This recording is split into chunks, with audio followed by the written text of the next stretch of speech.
bienvenue dans cette nouvelle vidéo qui parlera de Deep Learning et plus principalement des outils donc CUDNN et TensorRT.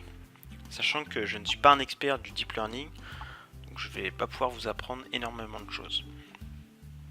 Donc pour commencer, on va aller donc sur le site de Nvidia, sur le SDK Deep Learning. Donc sur le site, il y a vraiment pas mal d'informations. Voilà, vous accédez au site. Donc on vous explique brièvement ce que permet de faire le SDK de Nvidia. Donc après voilà, donc on voit les différents outils. Donc pour nous le CUDNN qui est en fait toutes les primitives de base et les blocs d'instruction pour faire les nœuds de Deep Learning, et TensorRT qui est le moteur d'inférence qui permet donc d'améliorer justement notre réseau de neurones. Donc ensuite vous avez donc d'autres outils plus le Nvidia Digit, alors qui n'est pas supporté par sur la Jetson mais que vous pouvez utiliser sur votre ordinateur à côté. Et ensuite les différents frameworks, sachant que moi j'ai utilisé le Café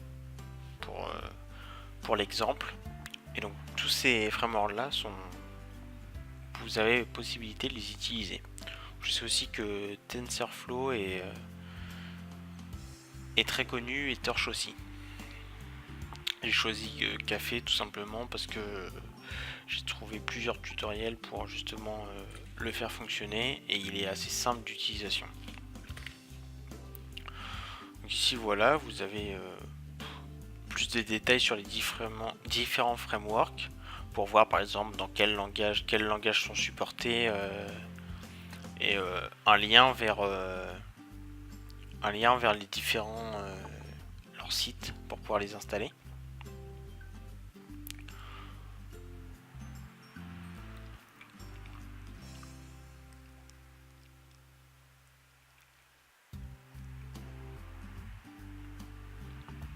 Donc maintenant on va aller voir donc la documentation liée à ce SDK.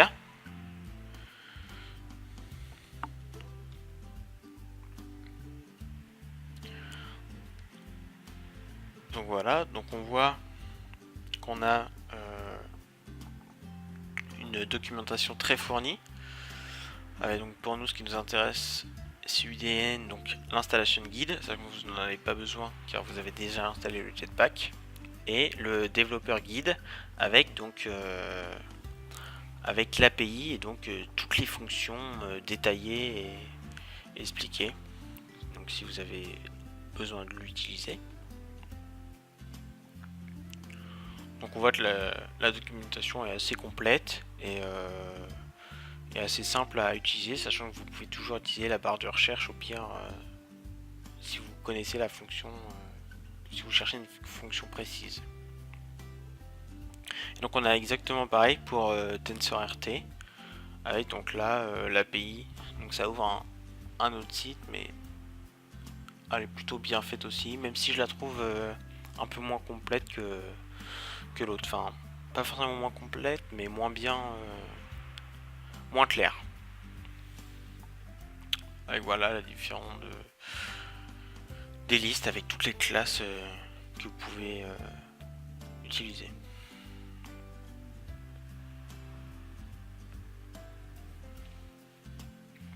Donc maintenant je vais vous montrer donc l'API de Café. Donc elle ressemble comme deux gouttes d'eau à l'API de TensorRT.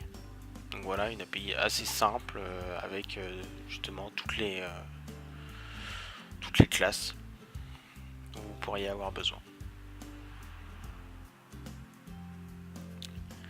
Donc je vais vous montrer aussi par exemple à quoi ressemble celle de TensorFlow, que je trouve vraiment pas mal faite. Enfin, leur site est vraiment assez complet, il y a tout pour que ce soit de l'installation ou l'API. Là on peut voir qu'il y a plusieurs grosses compagnies qui utilisent TensorFlow pour le deep learning.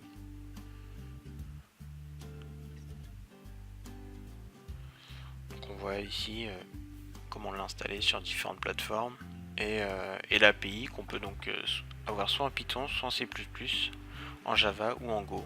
Donc on a quand même pas mal de choix. Donc là voilà par exemple l'API pour le C++. Donc moi pour tester le deep learning sur la carte, donc j'ai installé Caffe. Donc pour ça en fait j'ai suivi le tutoriel de Jetson Axe. Donc vous pouvez retrouver sa chaîne YouTube en description. Et donc il a un site internet aussi qui est plutôt bien fait. Vous pouvez voir. Donc là je suis allé donc sur son Git. Donc il a créé un guide pour justement l'installation de Caffe. Donc pour ça on commence par donc vous installez Git si vous ne l'avez pas.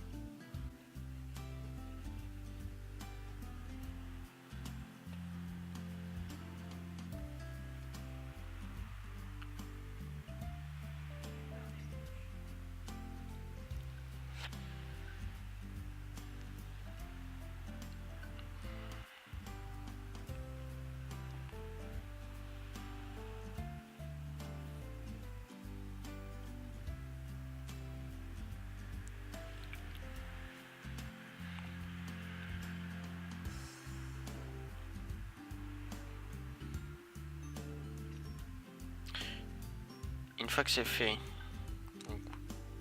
on va récupérer le Git, donc on le copie, on le clone,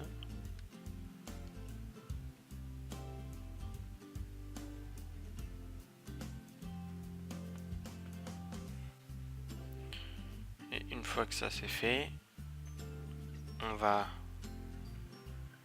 dans le dossier et on va exécuter le fichier installcaffe.sh.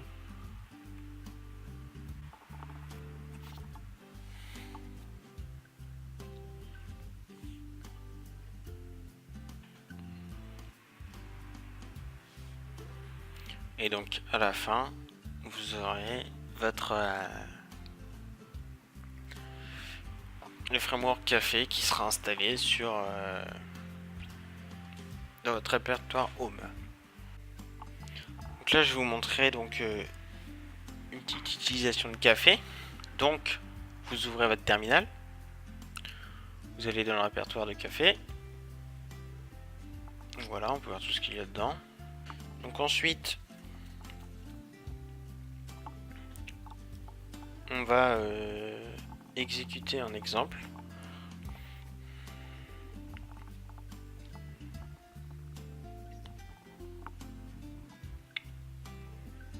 Donc vous allez dans le dossier Tool et exécuter donc Caffe. Donc après, il faut choisir son modèle. Vous avez donc plusieurs modèles. Donc là, j'ai choisi le modèle BVLC _ AlexNet.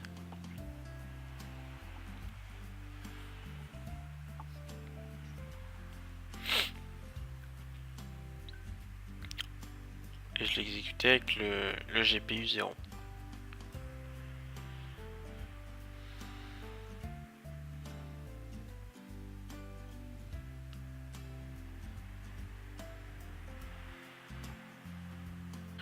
Donc voilà, donc on voit qu'en moyenne le forward s'est passé en 73,39 millisecondes, le backward en 112 et donc le forward backward en 185 millisecondes avec un total de 9293 millisecondes. Vous voyez que vous pouvez donc tester vos modèles pour voir à quelle efficacité ils sont exécutés. Et donc par exemple si on change de modèle, donc si j'utilise le modèle de GoogleNet, on va voir par exemple combien de temps ce modèle met.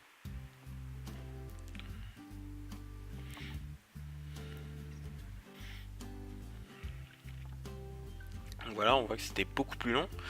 Donc là les forward étaient à 191 millisecondes, 221 pour le backward et donc 413 pour forward backward. Donc on voit que ce modèle là était beaucoup plus loin exécuté que l'autre, et donc vous pouvez donc tester vos différents modèles. Donc voilà à quoi ressemble un modèle.